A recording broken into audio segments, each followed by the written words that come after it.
This is not a general tips guide. Here I've compiled a list of pro tricks and secret tech for all types of heroes. We got everything from game-breaking bugs to pro techniques used by the best players in the world. I would bet 1,000 doll hairs. I would swear on my stepmother that this video has something that you've never seen before. Peni Parker's got some straight up diabolical tech she can perform on certain maps. This map, for example, the one with the fantastic view and the traumatizing Jeff ultimates. You can't keep getting away with it! Well, here's how to do it. Step 1. Drop your nest directly in the center of the area. Step number 2. Destroy the environment, thus dropping that cheeky little rock formation in the center, covering up your nest. Step number 3. Proceed to clap the cheeks off their entire living bloodline. No, wait, no, it's even worse. Even the opponent's ancient ancestors will get clapped by using this. May they rest in peace, just not their cheeks. Alright, it's not that crazy, but it's definitely very effective. On the same map, you can also tuck it underneath either of these two giant pillars, destroy them into the bridge, and boom, almost totally hidden from sight. But wait, there's more. Place your nest directly under this bell tower, and the bell will cover it up. Amazing, man, amazing. Do y'all have any other spicy nest positions? If so, comment below to share it with everyone.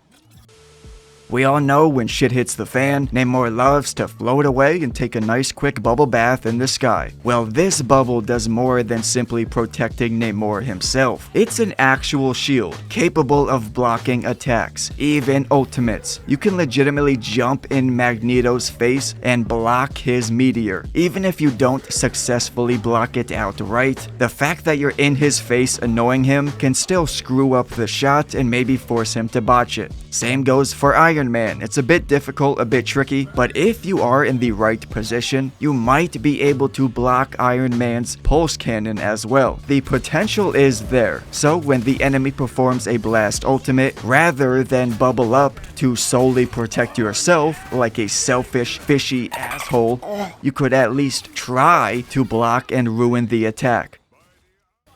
A top 500 player recommended to me setting your bubble shield to hold instead of toggle. Holding allows you to activate and disengage the shield almost instantly, unlike toggling, which is performed much slower. This can be an effective strategy in game, especially useful against ultimates like Doctor Strange, for example. By briefly activating your bubble for just the duration of the attack, very briefly, you can evade it and immediately pop out to counter. This can give you a big advantage in the fight, considering opponents rarely expect such a quick retaliation like that. They're gonna want to swiftly follow up and finish with their ultimate, but now they have you to contend with first.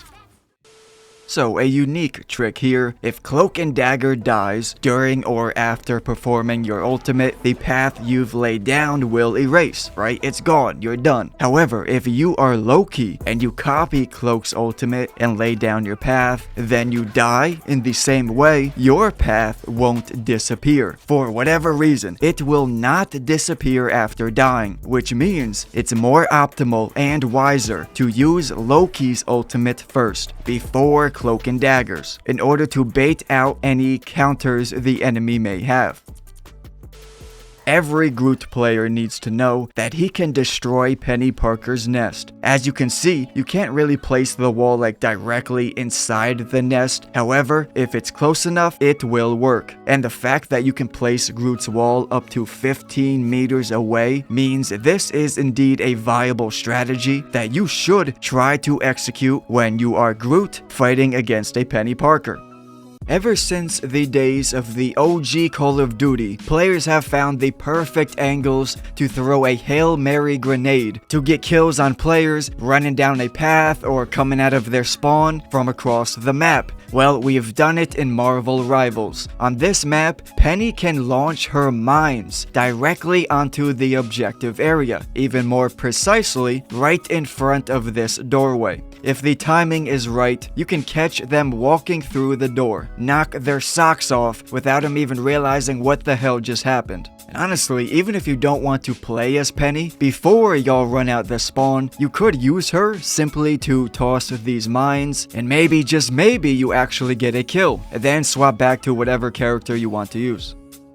You've probably seen or heard by now that Punisher can counter Jeff's ultimate by simply opening up his turret, right? He can't be munched. However, Punisher can indeed counter many different ultimates using his turret. Because listen, the turret does not need to be fully opened and set up in order to block incoming damage. For the most part, as soon as you start whipping that thing out, it'll perform like a shield. So if you're a Punisher, you can use your turret to protect yourself, as long as you're facing in the direction of the attack. You can get that defense almost immediately after pressing the button.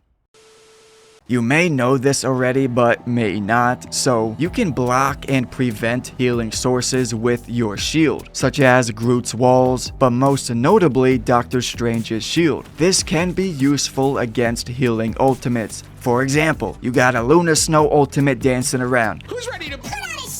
Everyone's happy and healthy, and you got another squishy next to her, like Mantis maybe. Well, you as Doctor Strange can pull up on that Mantis and shove your shield in her face, blocking out Luna's healing, which allows one of your teammates to target that Mantis. In the right situation, performing this strategy could get you that vital elimination.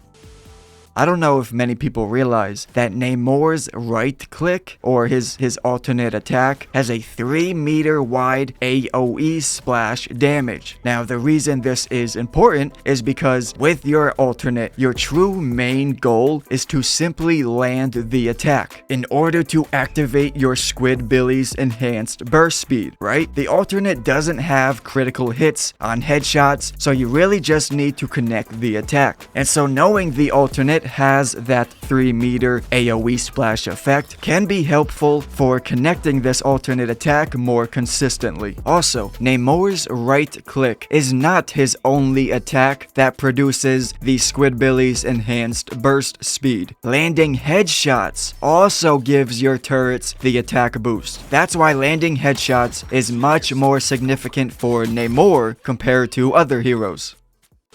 This is wild interesting. Check this out. So let's say the enemy Magneto uses his ultimate, and you as a Punisher wants to fill him with your load, pause, to overcharge Magneto and bust his nut, oh my fucking god, pause, before he can blow his load on your teammate's face. Jesus Christ, stop. Fucking stop. Get a hold of yourself, okay?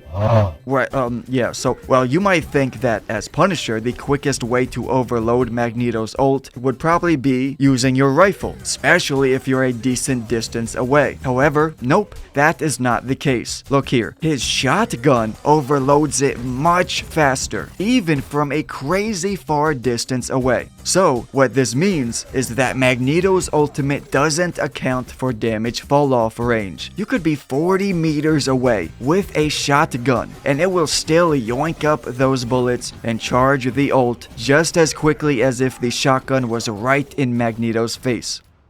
For any upcoming Penny players, this is vital information. You can and should drop your nest behind walls. The netting and effective range will still wrap around any surfaces while staying out of the enemy's line of sight. I'll give you 2 great examples. First, here, when defending this area, Penny can drop the nest right behind this box, which is extremely effective and can get so much value for defending this pathway while staying very difficult for the enemy to find her. Another position is on this map. When defending, you can drop the nest right there, which will reach not only the main path that they will rush down, but also the side alley over here for any sneaky Pete's trying to make a move. Now, if you know of any other awesome positions to drop Penny's nest, please let us know in the comment section.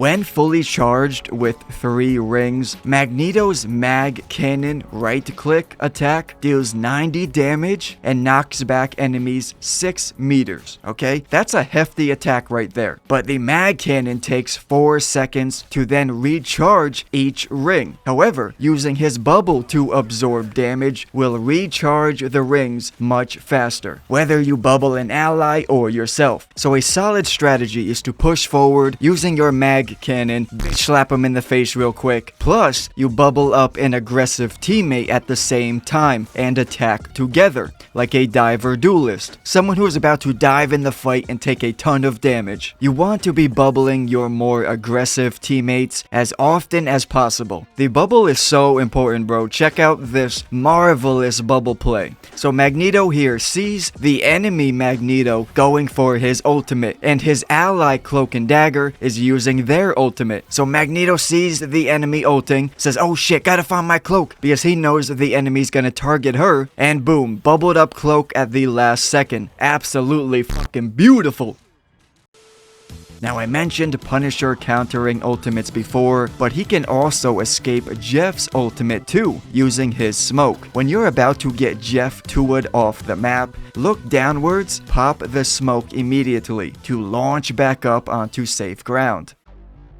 Now let's talk about another support hero. With Rocket, you'll never be truly great unless you take advantage of his superior movement. One trick you need to know, you can perform a boosted dash by launching yourself off a wall. So you climb the wall and dash upwards with extra speed. So yeah, climbing walls should be your best friend when playing as Rocket. You could even get in the habit of always playing right nearby walls that you know you can run on and escape with. It's funny because everyone always accuses Rocket of being a heal bot, even though he has one of the most lethal weapons in the game. Rocket can deal just about 200 damage per second, not counting headshots, but only within a very short fall off range of 10 to 15 meters. However, it seems they designed his healing orbs in a way that allows you to fire your weapon in between pumping out orbs, because the orbs do not stack. Only one orb can heal at a time. So you pump out 2 or 3 orbs, then fire your bullets. 2 or 3 orbs, fire bullets. Back and forth. You will continue to heal just as effectively while dealing some damage. This should help all the Rockets out there dealing literally 300 damage. That's insane. It's like you don't even try. It's like you don't even have an R2 button. But you must pick your targets wisely. Rocket is most effective at shredding tanks. Doctor Strange, Penny Parker, Groot, Thor, and especially the more aggressive diving tanks like Hulk and Venom. Because Hulk or Venom tries to be slick and dive the backline supports, but they have a huge hitbox for Rocket to shred through. A good Rocket player should be a decent counter to a diving tank. Also, Doctor Strange shield. If you happen to be close by to a Doctor Strange holding up his shield, don't be afraid to take a second or two to shred through that thing. Your extra damage may help outright break down his shield.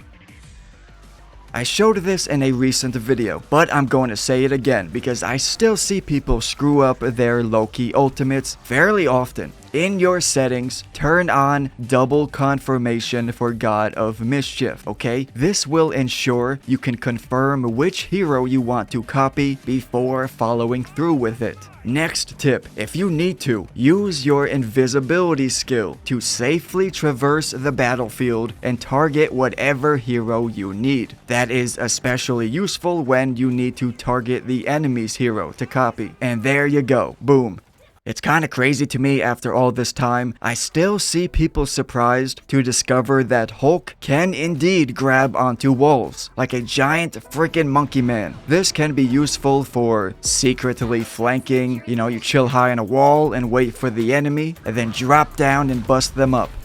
Alright, so I know some people are not fond of creators exposing how to abuse bugs, like a couple that I showed in this video, but listen, if it actually is a problematic bug, exposing it will cause the devs to discover and patch it even faster as a result. So I believe it's good for the community to share information. And finally, the greatest trick of them all is to drop a fat like on that like button. Well, let me know if you enjoyed the video or not, and subscribe for more awesome content. I thank you very much for watching, and I'll talk to you later. Stay golden.